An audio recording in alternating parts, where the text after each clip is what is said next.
Alors, lui, c'est Abdoulaye Maïga, ministre de l'administration territoriale et de la décentralisation au Mali. Il a fait une sortie très récemment. Il a un communiqué conjoint Burkina Faso et République du Mali. Qu'est-ce qu'il dit? Écoutez. Ministre, bonsoir. Bonsoir. Merci infiniment.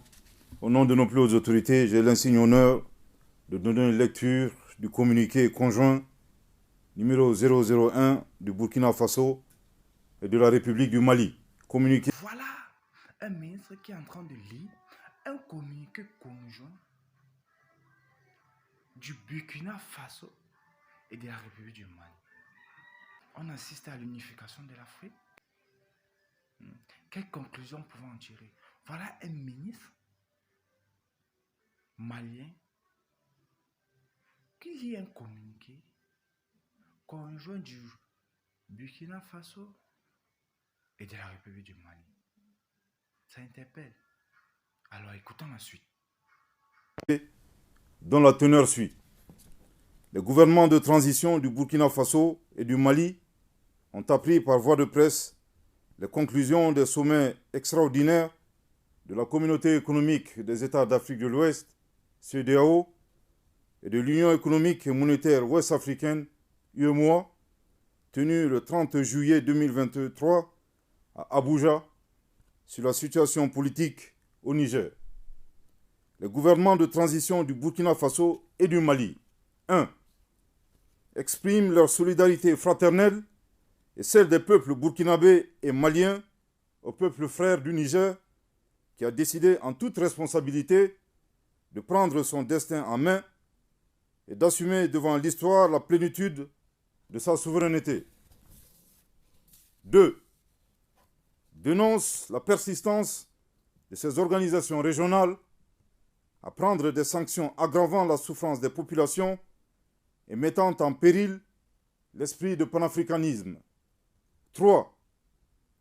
Refuse d'appliquer ces sanctions illégales, illégitimes et inhumaines contre le peuple et les autorités nigériennes. 4. Avertissent que toute intervention militaire contre le Niger s'assimilerait à une déclaration de guerre contre le Burkina Faso et le Mali. Je répète. 4. Avertissent que toute intervention militaire contre le Niger s'assimilerait à une déclaration de guerre contre le Burkina Faso et le Mali. Je répète pour une dernière fois. 4. Avertissent que toute intervention militaire contre le Niger s'assimilerait à une déclaration de guerre contre le Burkina Faso et le Mali. 5. Préviennent que toute intervention militaire contre le Niger entraînerait un retrait du Burkina Faso et du Mali de la CEDEAO, ainsi que l'adoption de mesures de légitime défense en soutien aux forces armées et au peuple du Niger. 6. Mettent en garde contre les conséquences désastreuses d'une intervention militaire au Niger qui pourrait déstabiliser l'ensemble de la région, comme l'a été l'intervention unilatérale de l'OTAN en Libye, qui a été à l'origine de l'expansion du terrorisme au Sahel et en Afrique de l'Ouest. Les gouvernements de transition du Burkina Faso et du Mali sont profondément indignés et surpris par le déséquilibre observé entre, d'une part, la célérité et l'attitude aventurière de certains responsables politiques d'Afrique de l'Ouest, désireux d'utiliser la force armée pour établir un ordre constitutionnel dans un État souverain, et d'autre part, l'inaction, l'indifférence et la complicité passive de ces organisations et de ces responsables politiques à aider les États et les peuples victimes de terrorisme depuis une décennie et abandonnés à leur sort. En tout état de cause, les gouvernements de transition du Burkina Faso et du Mali invitent les forces vives à se tenir prêtes et mobilisées en vue de prêter main forte au peuple nigérien en ces heures sombres du panafricanisme. Que Dieu bénisse l'Afrique et préserve les Africains. Fait à Ouagadougou et à Bamako le 31 juillet 2023. Merci de votre très aimable attention. Monsieur le Alors, l'Afrique est en train de vivre une nouvelle ère. Nous assistons à l'ère de la révolution. Fini les périodes où les chefs d'État étaient tués. Les chefs d'État qu'il faut comprendre de se communiquer parce que le Niger peut devenir dans les jours à venir un pays attaqué par les pays de la sous-région. Il peut arriver que ça arrive, vu l'assise qui s'est tenue dimanche concernant la situation du Niger par les dirigeants de la CEDEAO, par certains dirigeants de la CEDEAO. C'est pour ça qu'il a tenu à rappeler que si une intervention militaire étrangère tenait à se produire au Niger, alors ils seront obligés de se retirer de la CEDEAO et après de défendre les intérêts des peuples burkinabés, maliens et nigériennes. Alors, c'est un message fort, c'est un message très courageux. Il faut être audacieux, il faut être quelqu'un de très confiant pour pouvoir. Il faut avoir une certaine confiance en soi pour pouvoir tenir ce genre de propos. Alors, ce genre de discours est dû au passé que nous avons eu. Nous connaissons tous en Libye. Il a précisé dans ce communiqué en Libye où l'intervention de l'OTAN avait conduit à la déstabilisation de la sous-région. C'est ce qui a entraîné la situation que le Mali, le Burkina Faso, en fait les pays de l'Afrique du Nord et certains pays de l'Afrique de l'Ouest vivent actuellement. Ils disent que la situation est grandissant là-bas à cause de ce qui s'était passé en Libye. Alors, on ne veut plus que ça se reproduise. C'est pour ça qu'ils précisent qu'ils sont prêts à débuter pour que ceux qui ont l'intention d'intervenir militairement au Niger, ils précisent que, écoutez, toute intervention militaire au Niger est une déclaration de guerre. Est une déclaration de guerre. Il n'a pas dit déclaration. Il a précisé, il a dit déclaration de guerre contre le Mali et le Burkina Faso. C'est fort ça. C'est très fort.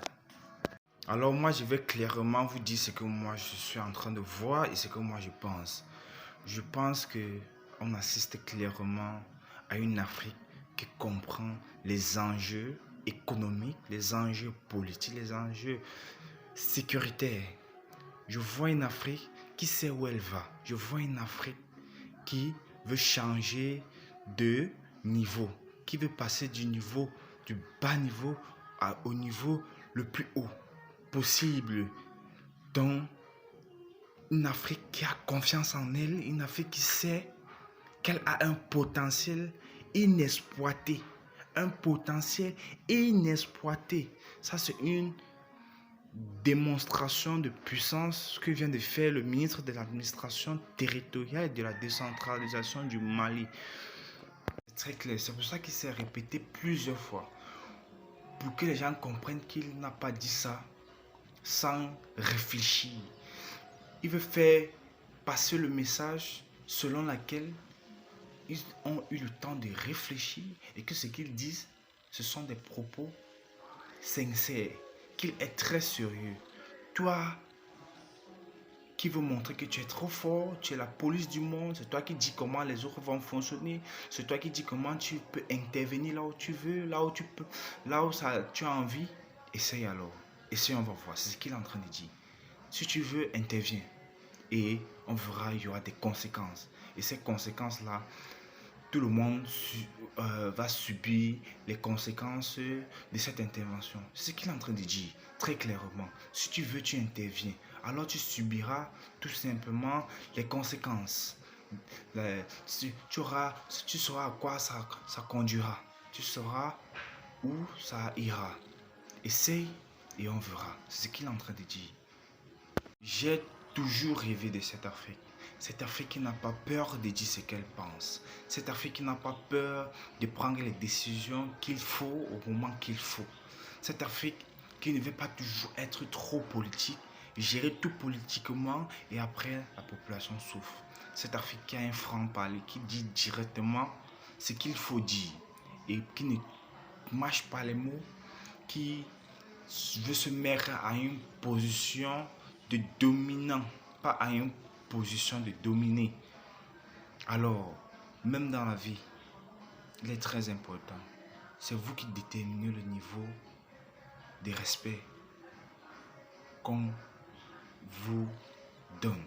Si vous êtes du genre à vous laisser dominer, vous serez dominé. Et si vous êtes du genre à être dominant, vous serez dominant. Alors, ce qui m'a beaucoup marqué, c'est cet appel à la solidarité. Cette attitude que nous avons perdue depuis longtemps, c'était vraiment agréable à écouter parce que les Africains ont perdu cette façon de vivre ensemble, mais il y a de l'espoir. Cette sortie prouve qu'il y a de l'espoir et que nous allons réussir et que nous allons faire ce que nous avons à faire, reconstruire notre continent tous ensemble. Alors, je demande aussi de contribuer au développement de l'opinion africaine. Commente, donne ton opinion, like et abonne-toi. C'est tellement gratuit. Si tu as un peu de temps, écris, partage aussi.